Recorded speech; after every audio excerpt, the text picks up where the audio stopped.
karakteristik lain atau SCL.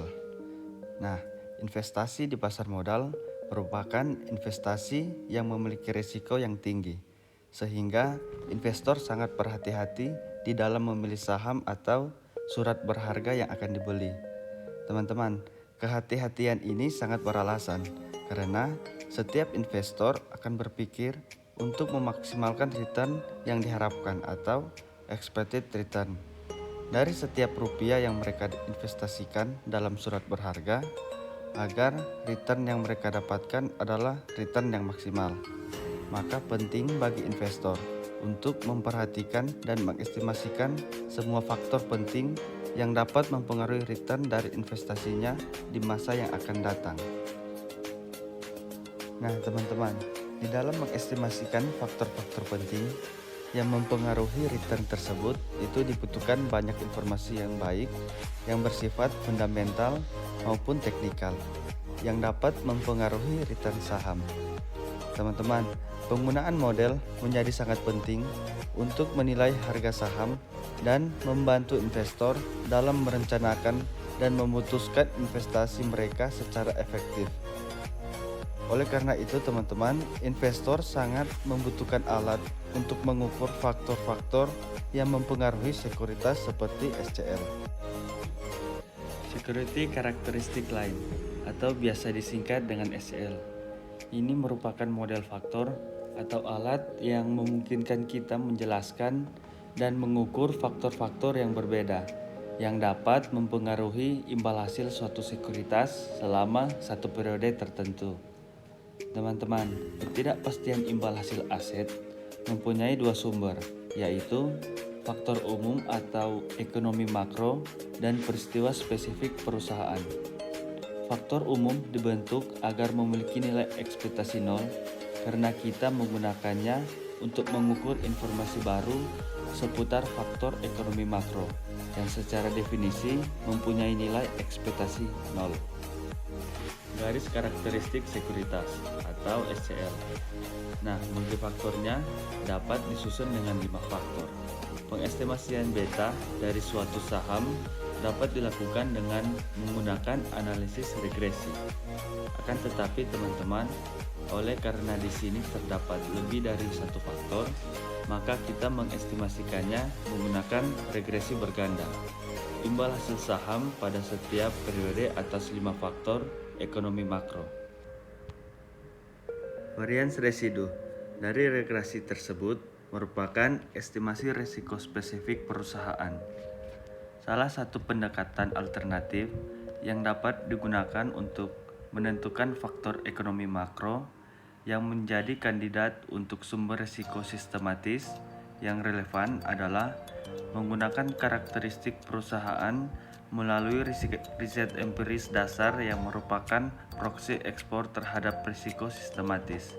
Dengan kata lain, faktor yang dipilih sebagai variabel yang berdasarkan data masa lalu tampak memprediksi imbal hasil rata-rata yang tinggi, sehingga mungkin mengandung premi risiko. Nah teman-teman, salah satu contoh dari pendekatan ini adalah apa yang disebut sebagai model 3 faktor Fama dan Friends, yaitu sebagai berikut. Dengan keterangan RIT adalah expected return dari aset I, RIMT adalah expected return dari portofolio pasar, SMB adalah small minus big, yaitu imbal hasil portofolio saham kecil di atas imbal hasil portofolio saham besar.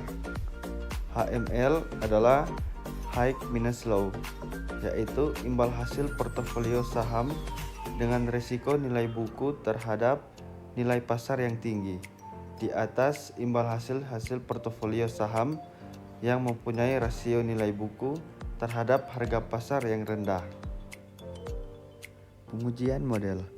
Pengujian model dilakukan dengan melihat hasil dari perhitungan nilai koefisien determinasi atau HSR² dan nilai F hitung atau SIG-F, hasil perhitungan koefisien determinasi atau HSR² dan nilai F hitung atau SIG-F dapat dilihat pada lampiran.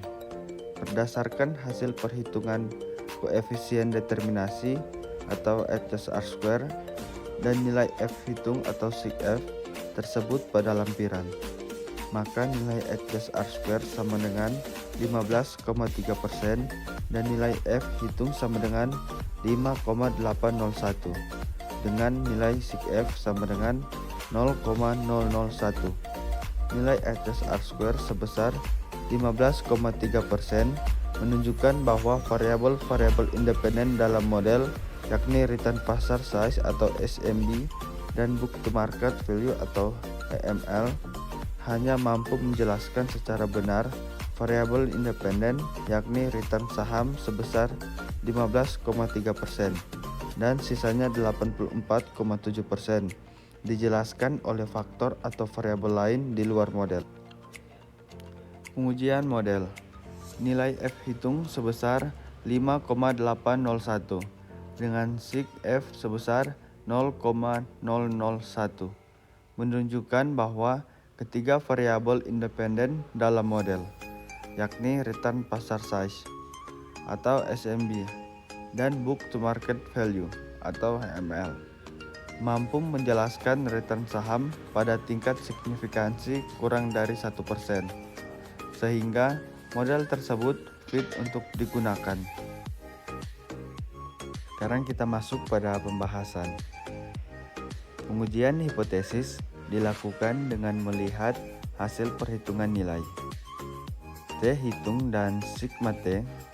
Perhitungan T hitung dan sigma T dapat dilihat pada lampiran. Ringkasan hasil perhitungan adalah sebagai berikut.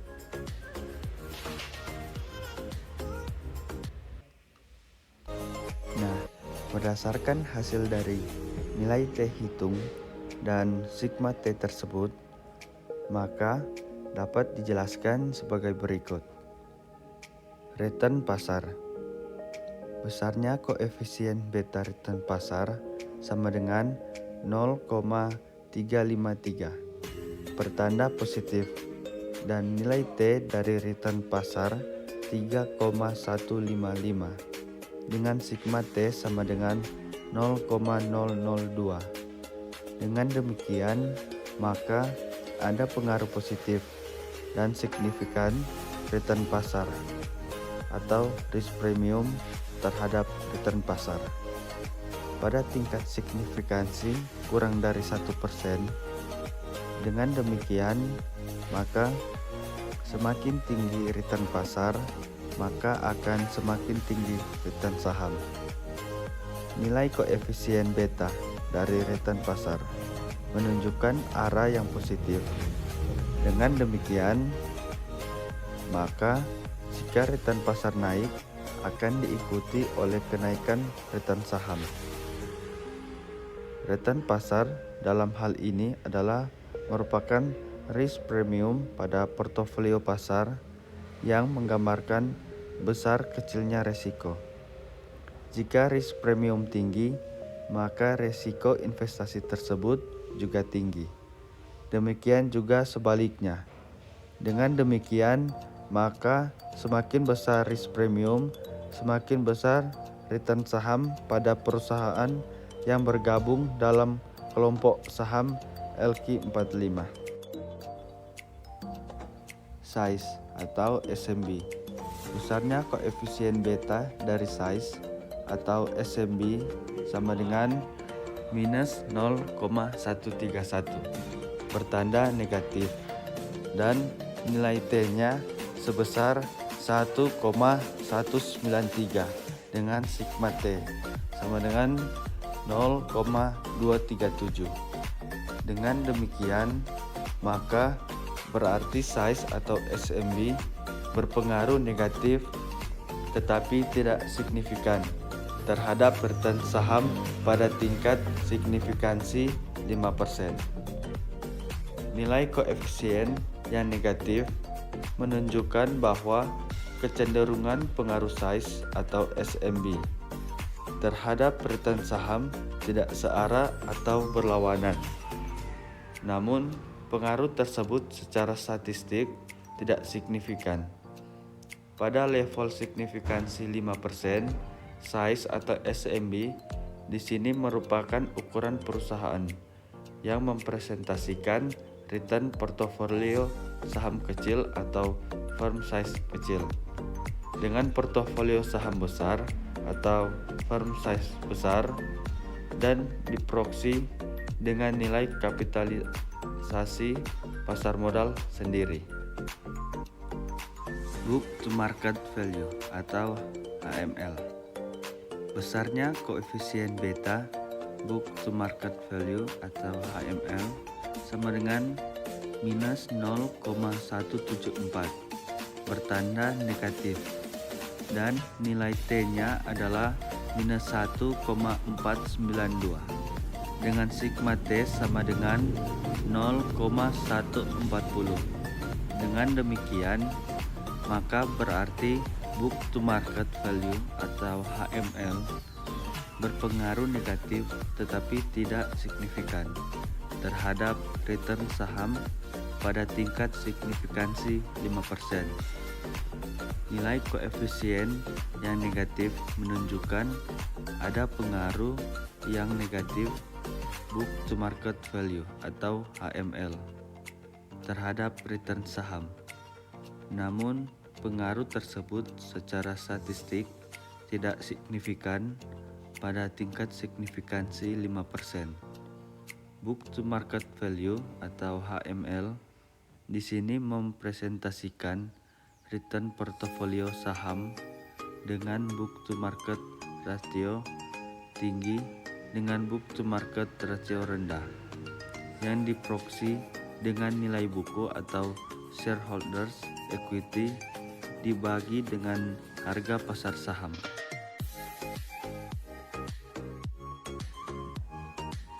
Nah teman-teman, sekarang kita masuk pada kesimpulan.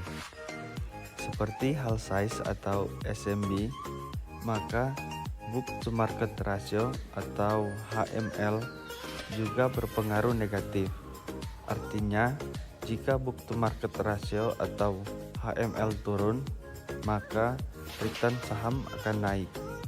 Apabila book to market ratio turun, menunjukkan harga pasar saham naik.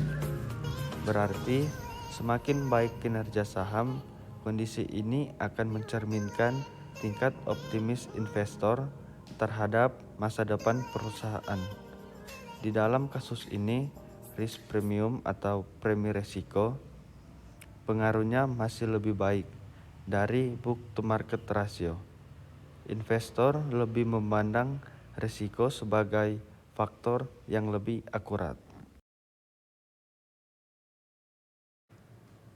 Nah teman-teman, sekian video mengenai metode SCL atau Security Characteristic Line.